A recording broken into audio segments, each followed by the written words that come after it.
Janessa Talor had always kept her life simple. She rose early each day, brewed her favorite pale leaf tea, and sat beside the wide balcony window of her apartment in the southern sector of Caldron Prime. The world outside moved quickly, neon transports zipping past the steel spires of a planet that never slept, but Janessa clung to her routine. Life, in its small rituals, gave her a kind of peace. Until the peace was shattered. She never saw it coming. One ordinary morning, Janessa arrived at her office in the municipal archives, only to be greeted not by the usual hum of data drones and quiet footsteps, but by the sharp glare of armed security officers. Within minutes, her hands were bound in titanium cuffs, her eyes wide with disbelief.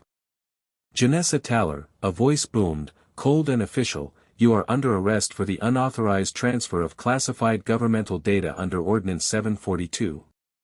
Her protests were muffled beneath the rush of protocol. She didn't even know what Ordinance 742 meant. "This must be a mistake," she whispered, stunned. But no one listened. Within 72 hours, Janessa stood trial. The courtroom was small, clinical, and efficient, designed less for justice and more for swift resolutions. Her son, Milan, only 16, sat in the gallery, his fists clenched and jaw locked tight. He watched as hollow testimonies, fabricated evidence, and emotionless legal drones painted his mother as a traitor. Janessa Talor knowingly breached government firewalls, the prosecutor droned, projecting falsified code logs and transaction paths. She accepted digital payment from agents connected to the Ramari conflict front. "I never saw those files," Janessa said, her voice shaking. But no one cared. The judge, an aging man with clouded eyes and a reputation for rule-following, declared the sentence in a monotone. "Guilty. Life sentence. Imprisonment at the Orvan detention colony." Janessa didn't cry. She didn't scream. She simply turned toward Milan and mouthed 3 words. "I am innocent." Then she was gone. Milan didn't sleep that night. Or the next. The silence in their apartment swallowed him whole. Her tea sat untouched. Her favorite shawl remained draped on the couch. Everything screamed of a life interrupted. He knew something was wrong. The evidence had been too clean, too convenient. His mother had no access to classified files. Her clearance level was barely above public documentation. And she had no off-world contacts. The trial had felt like a performance, a decision made long before the gavel struck. And so, Milan Talor made a vow. He would not rest until the truth was uncovered. 3 years passed. Milan, now 19, was no longer the fragile boy who'd watched his mother vanish into the justice system. Tall and lean, with sunken eyes and calloused fingers, he lived alone in a repurposed freight unit near the industrial outskirts of Caldron Prime. The walls were lined with digital screens and paper notes, strings of printouts, transcripts, news articles, legal briefs. He had dropped out of university within a year. Law made no sense to him anymore. It was a system built not on justice but on politics. He spent his days combing the public archive halls, cross-referencing cases, digging into government records. Each night he reviewed security footage, audio clips, anything that even smelled of corruption. Then one day, something changed. It was a dusty afternoon. Milan sat hunched over a terminal in Archive Sector 6, scrolling through city surveillance data from the date of his mother's alleged breach. Most of the feeds were clean. Too clean. But one log from the back corridor of the archives, Sector 3B, had a strange 4-minute blackout. That shouldn't happen. System logs were designed to be seamless. If there was a gap, it had to be intentional. Milan downloaded the corrupted frame and took it to Ren Dalek, a retired security engineer who sometimes consulted in exchange for favors and food credits. "Someone erased this on purpose," Ren said after examining the file. "See this digital fingerprint? Sloppy. Whoever wiped it didn't expect anyone to check backup node caches. Can you recover the footage?" Maybe. But it'll take time. And if someone finds out? I don't care, Milan said. I need the truth. Ren nodded slowly. You've got your mother's eyes. For weeks, they worked in secret. Old terminal rigs buzzed and hissed with overloaded data. They used outdated software to pull remnants of broken logs. Slowly, frames began to emerge. Grainy, yes. But unmistakable. A figure. Tall, suited in government robes. Entering Janessa's section of the archives minutes before the supposed breach. Alone. Who the hell is that? Milan muttered. Pulling facial metrics now, Ren said. Give it a second. The name popped up on screen, Oren Sol. An executive aide in the Ministry of Planetary Intelligence. And the same official who had discovered the breach. Milan stared at the screen, his breath gone. They framed her, he whispered. They used her as a scapegoat. But suspicion wasn't proof. They needed more. Enter Sila Keen. A young legal assistant in the Judiciary Council, Sila was ambitious but disillusioned. She had joined the system to make a difference, but found herself buried in bureaucracy and protocol. Milan met her by accident, during a public record review. They argued at first, Milan accusing her of working for a broken system, Sila defending her role. But something about his raw desperation struck a chord. You really believe she was innocent? Sila asked one night as they walked through the old part of the city. I know she is. But knowing isn't enough. What do you need? An opening. A thread to pull. Something real. Sila bit her lip. There's a backlog of classified appeals, things sealed during conflict resolution trials. Most people never look twice. But I can access the index. Milan stopped walking. You'd help me? I'll help the truth. And so, the alliance was formed. Together, the three of them, Milan, Sila, and Ren, began to peel back the layers. They found old emails redirected from Janessa's terminal. Code blocks embedded in her login script. Forged timestamps approved by third-party auditors linked to Oren Sol's circle. This isn't just about your mother, Sila said one night. It's bigger. Someone needed a public scapegoat to hide a deeper data siphon. They chose someone invisible, someone they thought wouldn't fight back. They chose wrong, Milan replied. But the closer they got, the more dangerous it became. An anonymous message arrived in Milan's inbox. Stop digging or she disappears for good. He stared at the words, heart pounding. What do we do? Sila asked. Milan looked up, his eyes hard. We dig deeper. Milan stared at the thread in his inbox, fingers frozen above the keyboard. The message was short, chilling, and unmistakably real. He reread it a dozen times before forwarding it to a private cloud server he shared with Sila and Ren. Whoever sent this knows we're close, he said aloud, pacing the length of his cramped workspace. We're not backing off. Not now. Ren arrived 20 minutes later, eyes wary, breath uneven from the climb to Milan's third-floor unit. You look like you saw a ghost. Someone threatened my mom again. Said to stop or she'd disappear for good. Ren checked the message on the screen, then grimaced. Classic intimidator tactic. They want to scare you into backing off. It's working on my blood pressure, at least. So we keep going. We do, Ren agreed. But carefully. Meanwhile, Sila had made headway on her end. She'd taken Milan's suspicion and the name Oren Sol to a discreet friend in judiciary records. A late-night coffee bribe, a few coded favors, and suddenly she had access to a private cache, a sealed deposition connected to a prior conflict tribunal.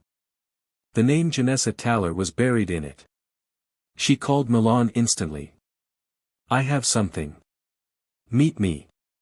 Old District. Corner of Auric and Fen. Bring no tech. Nothing trackable. When Milan arrived, Scylla wore a gray shawl over her head, eyes darting. She handed him a paper folder, an actual paper folder. The old-fashioned kind used before digital archives dominated. Inside were 5 pages. An internal memo between Oren Sol and a logistics officer on the Ramari front. It detailed a covert operation, flagged as a classified movement of files to off-world agents, but the dates and access logs matched exactly with Janessa's supposed breach. She was framed as cover, Scylla whispered. They needed a fall person. Oren Sol moved those files himself and redirected the digital trail. Janessa was the perfect scapegoat. Milan felt the wind rush from his lungs. This proves it. No, Scylla cautioned.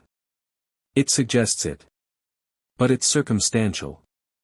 If we push too early, they'll bury it all. We need someone inside who saw it firsthand. A witness. Milan's thoughts turned over. Bele's tar, Ren offered later, when the 3 of them met. Archivist at the central vaults. Used to work late-night security sweeps. Kept copies of all file transfers, even the ones they thought were erased. He might have seen something. Where is he now? Off-grid. Retired. Old mining town near the Ashen Ridge. Then we go, Milan said. The journey to the Ashen Ridge wasn't easy. Public transit didn't reach that far, and private shuttles required permits they didn't have. So they hitched a ride with a smuggler Ren once helped out of a systems jam. Just visiting an old friend, Ren lied with a wink.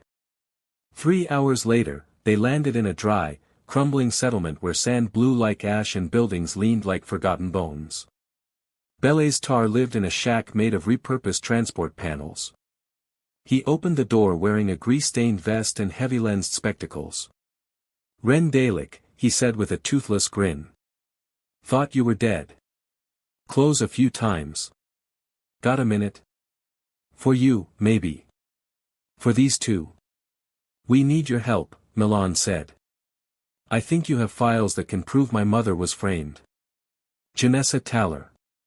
Bele's expression shifted. You're her boy. Yes. You know the risks. I don't care. She didn't do what they said. I can prove it, if you have the logs. Bele's turned without answering and disappeared inside. A minute later, he returned with a battered data core. He handed it to Milan. I never erase anything. On principle. This has copies of the night transfer logs. Your mom wasn't even logged into the system during that breach window. But someone else was. Someone high up. Oren Sol. You said it, not me. Milan held the data core like it was sacred. One more thing, Bele said. If this gets out, they'll come after you hard. Politics doesn't like its lies exposed. I'm ready. Back in Calderon Prime, Milan and Scylla compiled the evidence. They had timeline reconstructions, recovered video, email records, and now official transfer logs showing Janessa wasn't even active during the breach. The puzzle was nearly complete. But getting it into court would require a miracle.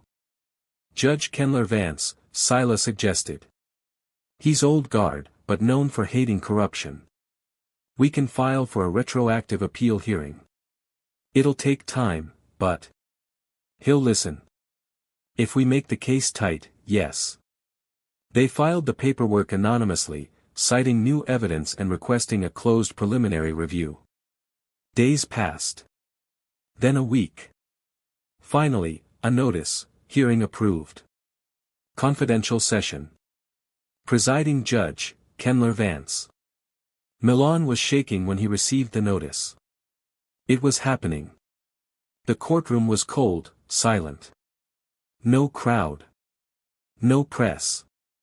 Just Milan, Scylla, Ren, and a judge with tired eyes behind a wall of glass. Present your petition, Vance said. Scylla rose, Your Honor, this is a petition for the post-verdict review of Janessa Talor, imprisoned under Ordinance 742. We submit new evidence demonstrating not only her innocence, but an orchestrated cover-up by government officials. Vance listened as they played the footage, displayed the emails, presented the logs. For once, Milan said nothing. He just watched. When the presentation ended, Vance leaned back. Do you know what happens if this is true? If I move to reopen her case officially? The system begins to heal, Sila said. Or it burns, Vance countered. But perhaps that's overdue. He stood. I will deliberate and issue my ruling within 72 hours. Court adjourned. Milan walked out numb. Sila squeezed his hand. We did all we could. Now we wait. 70 hours later, Milan's calm buzzed. Official court seal. He opened the message. Post-verdict review granted. Sentence vacated pending full hearing. Immediate temporary release approved for Janessa Talor. Janessa Talor stepped out of the prisoner transport shuttle and into the crisp air of Calderon Prime for the first time in 3 years. Her wrist still bore the faint marks of the cuffs she had worn for so long, and her eyes squinted under the unfiltered daylight. She wore a simple gray shift issued by the Orvan colony, and though her posture was straight, the weight of time clung to her shoulders. Milan was there, waiting. He stood near the base of the platform with Sila and Ren beside him, his hands trembling as she descended the steps. For a moment, they stared at each other across the distance, 3 years of silence collapsing into one fragile second. Then she dropped her bag and ran. Milan caught her in his arms, and for the first time since the verdict, Janessa wept. I told you I'd find the truth, Milan said softly, his voice choked. I never stopped believing you would, she whispered. Ren gave them a quiet moment before speaking. We should go. They allowed your release, Janessa, but this isn't over yet. There's still a trial ahead. And they'll be watching. Janessa nodded, pulling herself together. Then let's finish what they started. Back in Milan's small apartment, Janessa sat on the worn couch surrounded by the digital chaos her son had created, pinned timelines, archived footage, lists of case citations and witness statements. She ran her fingers over them with a quiet intensity. You did all this? Every day, Milan said. You gave up your life. You gave up yours first. For me. Tears welled again, but she blinked them away. Then we do this together. Sila nodded. We need you now. The full review trial is scheduled. They're going to try and discredit everything. Pretend the leak never happened. Or that it did, and you were involved from the inside. I want to testify, Janessa said. You will, Sila replied. But you need to be ready. They're going to try and rip your story apart. Janessa glanced at Milan. Then let them try. Oren Sol watched the newsfeed from his high-rise penthouse. His glass of synthetic whiskey trembled slightly in his hand as the headline scrolled beneath the anchor's voice. Janessa Talor released pending retrial, evidence of political cover-up surfaces. Impossible, he muttered. She was buried. The entire record sealed. His comm buzzed. It was an encrypted call. You said this would never come back to me, he snarled. Then maybe you should have made sure there were no survivors, came the reply. He slammed the glass against the wall. If this goes public, everything crumbles. The Ramari agreements, the Trade Council, our seats on the board. Then clean it up. Fast. Oren cut the call and paste. He needed leverage. Something to destabilize the witnesses. Or eliminate them altogether. At the legal offices of Kenler Vance, the mood was cautious. Judge Vance reviewed the files Sila had submitted, page by page. He watched the footage, read the recovered memos, and analyzed the login logs with methodical precision. This case, he said to his aide, is about more than innocence. It's about decay. Systemic rot. Do you believe her? Vance hesitated. I believe the evidence. And that's all the law demands. He issued a formal summons, retrial approved. Open court. Full media access. The first day of the retrial drew crowds from across Calderon Prime. News outlets lined the steps of the Justice Hall. Drones floated overhead, broadcasting to millions. Inside, the courtroom buzzed. Janessa walked in through a separate entrance, head high, wearing a simple navy tunic. Scylla walked beside her, followed by Milan and Ren. Oren Sol sat across the room, flanked by two sharp-suited legal defenders and a government liaison. He did not look at her. Judge Vance entered and silence fell. Court is now in session. Case 742, R. The State vs. Janessa Talor. We proceed under review. All testimony is to be submitted under oath. Janessa was the first to testify. She spoke slowly but clearly, recounting the day of her arrest, the confusion, the missing files, the denial of her appeal. The room listened in silence. The screens showed footage of Oren Sol in the restricted archive, logs matching the time of the breach. Oren's lawyer objected repeatedly. This evidence is inadmissible. It's been tampered with. On what grounds? Vance asked. Unauthorized recovery from deleted logs. No chain of custody. Scylla stepped forward. The logs were retained by a registered archivist who preserved them under whistleblower protocol. He is here to testify. Belaise Tar took the stand. I kept every transfer, he said. Just in case something like this happened. Janessa Talor's credentials were inactive. Oren Sol's were not. You have no reason to lie. Not unless I wanted to waste my retirement being dragged to court. Laughter broke the tension.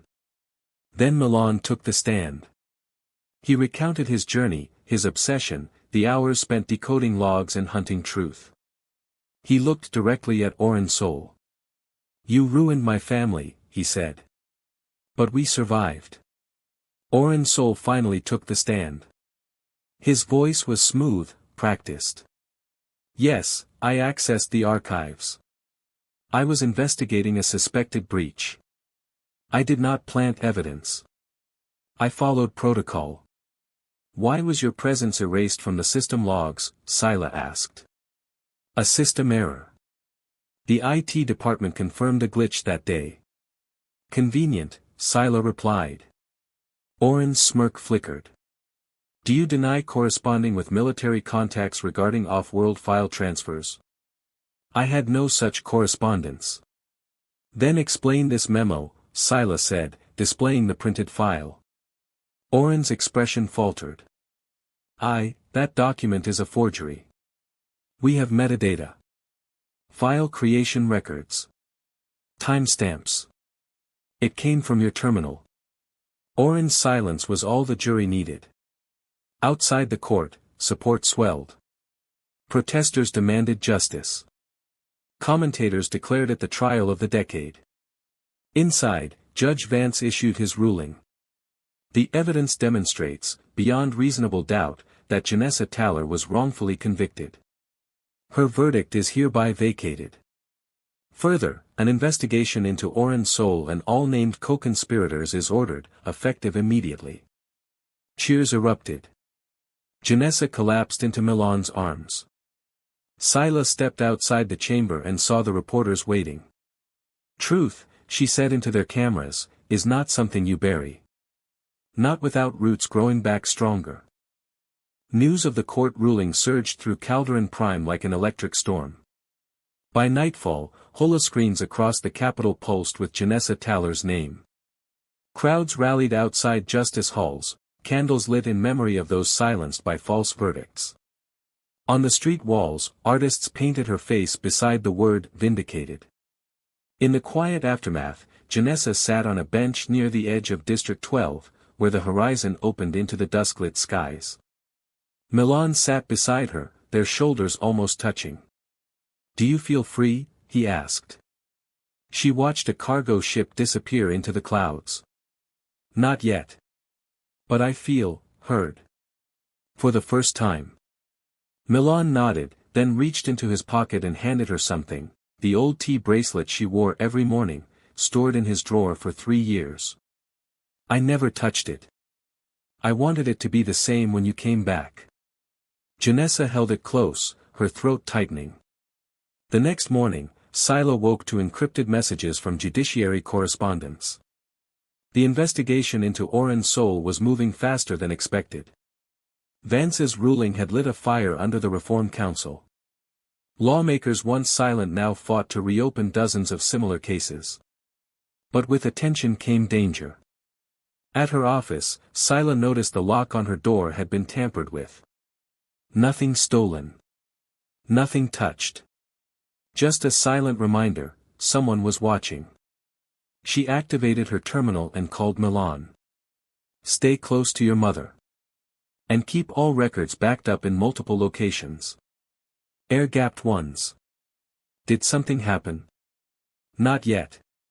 But it will. Oren's soul had vanished. His penthouse suite was abandoned. His comms silenced. Trackers disabled. Authorities scrambled to issue warrants, but his trail had gone cold. Rumors swirled, a private ship spotted near the dark zones. Coded transmissions from the fringe colonies. Whispers of diplomatic immunity being exploited. But even in hiding, his shadow stretched far. One evening, as Janessa left a support gathering for wrongfully convicted citizens, her vehicle failed to start. Ren, who had insisted on driving escort, circled back. This isn't a mechanical fault, he said, popping the hood. It's a warning. Someone slipped a disruptor into the ignition loop. Subtle. But dangerous. Janessa looked around.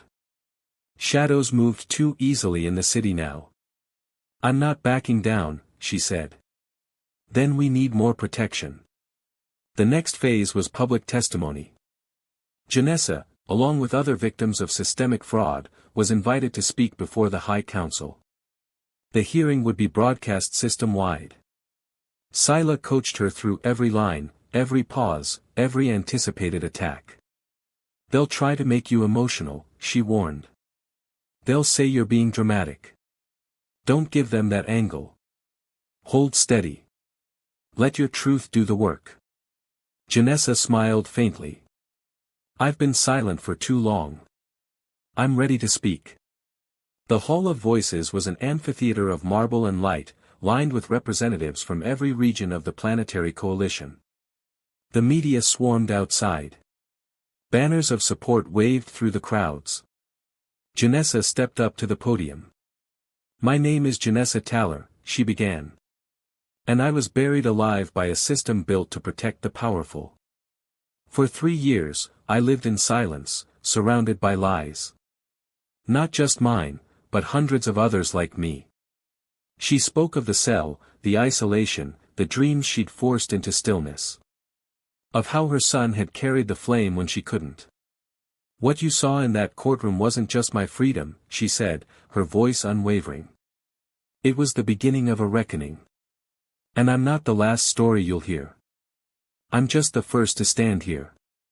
When she stepped down, the hall remained silent. Then the applause began. Not thunderous. Not choreographed. But steady. True. In the days that followed, protests shifted into proposals. Council members who once avoided reform now backed legislation to review closed case verdicts. A new committee was formed to protect legal whistleblowers. And Milan, once a kid lost in the archives, now stood at the center of a movement. You ever think it would get this far? Ren asked as they watched the news scroll. I just wanted her home, Milan said. This, everything else, it's because we didn't stop. Sila smiled. You started something too big to stop now. Then came the leak. A cache of files, anonymously uploaded to the interstellar public net. Hundreds of case logs. Internal memos. Signatures. Sealed verdicts. Oren Soul's name was in almost every one. It was a full-scale unraveling. Suddenly, dozens of former officials were implicated. Payouts, cover-ups, even disappearances. Names long forgotten were brought back into light. "This changes everything," Scylla whispered as she scrolled through the data. But with truth came backlash. One night, Milan's apartment was breached. He and Janessa had just stepped out when the alert triggered. Inside, papers were burned, data cores smashed. "We backed it all up," Janessa said, heart pounding. "But they're not after the files," Milan replied. "They're after fear." Then they failed. The final blow came from a surprising place. Judge Kenler Vance. He called for a joint session of the Planetary Judiciary and Reform Council. It had not been done in over 70 years. "This is not about one verdict," he said to the chamber. "This is about restoring a principle we lost: justice must serve the people, not protect the powerful. I propose the creation of an independent integrity tribunal. Outside influence must no longer corrupt our courts."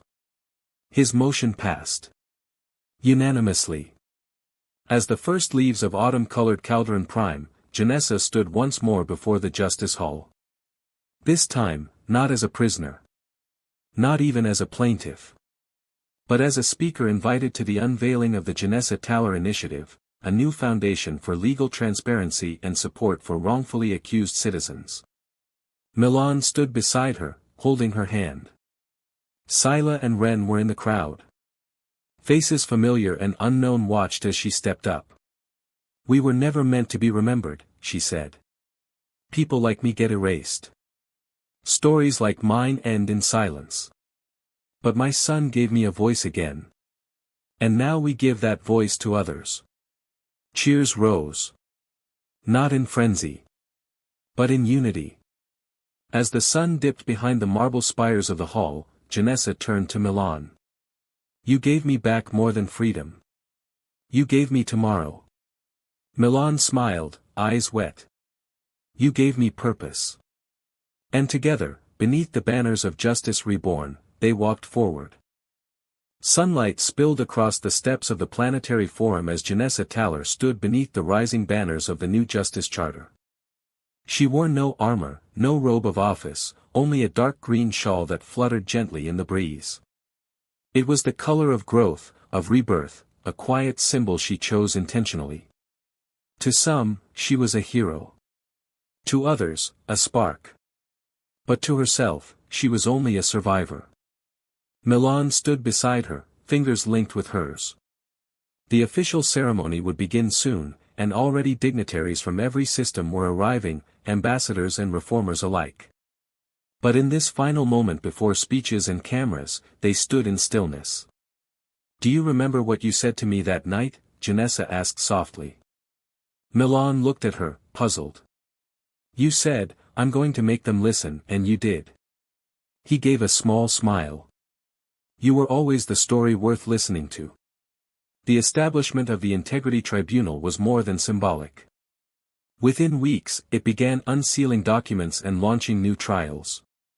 Victims who had been erased by bureaucracy and buried beneath false charges began emerging from the shadows. Janessa became a leading advocate for those who had no one left to speak for them. She traveled from city to city, colony to colony, meeting with survivors, testifying at hearings, and helping build bridges between law and conscience. Scylla, now promoted to Deputy Director of Reform Enforcement, worked tirelessly behind the scenes, translating moral urgency into policy. It was she who drafted the clause for mandatory archival integrity audits, ensuring no future official could manipulate evidence the way Oren Sol had. Ren returned to security consultancy, overseeing digital witness programs and ensuring whistleblowers were never left unguarded again. And Milan, still young but weathered by truth, began mentoring others who were chasing justice of their own. But progress came with pressure. Resistance brewed from the old guard. Networks once loyal to Sol and his allies sought to undermine the reforms. Smear campaigns, legislative stallouts, whispers of destabilizing idealism grew louder. One such day, while preparing for a hearing on interplanetary justice treaties, Janessa received an anonymous data chip. It was unsigned, untraceable. The contents: a video recording from a deep government archive, a young Oran soul in a room with 3 judges, discussing targeted scapegoats and message verdicts. Sila confirmed the metadata. This wasn't just political. It was systemic. He didn't act alone. Janessa stared at the screen. Then we keep going. We expose it all. Even if it breaks everything. Especially then. A high-profile summit was arranged. Janessa was asked to speak last, following a cascade of planetary leaders and judicial figures. The final speaker slot had always belonged to the voices that moved people, not just those who governed them. She stood beneath the vaulted dome, lights overhead shaped like stars. Truth, she began, is not clean. It's not easy. It doesn't arrive in perfect words or convenient packages. Truth resists simplicity. It fights for space. She paused. I fought for 3 years to breathe again. I wasn't alone. I was just the one who got pulled into the light. Hundreds are still waiting in the dark. Let this summit not be about celebrating one verdict, but about committing to the rest. Applause followed her words, slow at first, then rising like a wave. Soon after, the Talor provision passed, a set of mandates requiring automated transparency alerts for all classified cases. It created civilian review boards on every planetary sector. But even more than policy, it created hope. One evening, Janessa and Milan visited the Orvan colony. The gates, once guarded and silent, now stood open. It had been converted into a center for restorative rehabilitation, a place where former inmates could receive care, education, and support. A mural greeted them on the outer wall, a painted image of a hand reaching through stone, met by another rising through fire. Milan read the inscription aloud: "Truth, like flame, finds its way through cracks." Janessa ran her fingers across the stone. We found the cracks. We lit the flame. Months passed. And with each step forward, Janessa found more strength. She no longer feared silence. It had taught her patience. She no longer feared injustice. It had taught her resistance. And she no longer feared being forgotten. She had become the proof that memory could be reclaimed. On the anniversary of her release, a crowd gathered outside the Justice Hall. Candles were held, not in mourning, but in vigil. A vigil of voices that would not be buried. Milan stood before the crowd. My mother was taken from me. Not by death. But by silence. And silence nearly kept her away forever. But she returned. And with her came something louder than lies, truth. Janessa stepped beside him, her face lit by candlelight. I walked through the darkest place the system could offer. And I came out whole. Not because I was strong, but because I was believed. When one person believes you, the world can change. I stand here not for myself, but for those still waiting to be believed. We will not leave you behind. In time, Janessa Talor's name was etched into the Reform Memorial beneath the words, "Injustice does not end truth. It only delays its rise." The final report from the Integrity Tribunal led to 50 convictions, 80 retrials, and 3 entire systems restructured. It was the largest overhaul in the history of Calderon law. But for Janessa, the greatest victory wasn't legal. It was personal. She stood with Milan on a hillside garden overlooking the city's core. The place where she had once dreamed of building a life before it was stolen. It took everything, she said. And still, we have something left. More than something, Milan said. We have everything. They sat in silence, birds drifting across the violet sky, the city alive beneath them. And as night fell on Calderon Prime, the stars above bore witness to a story that refused to stay buried.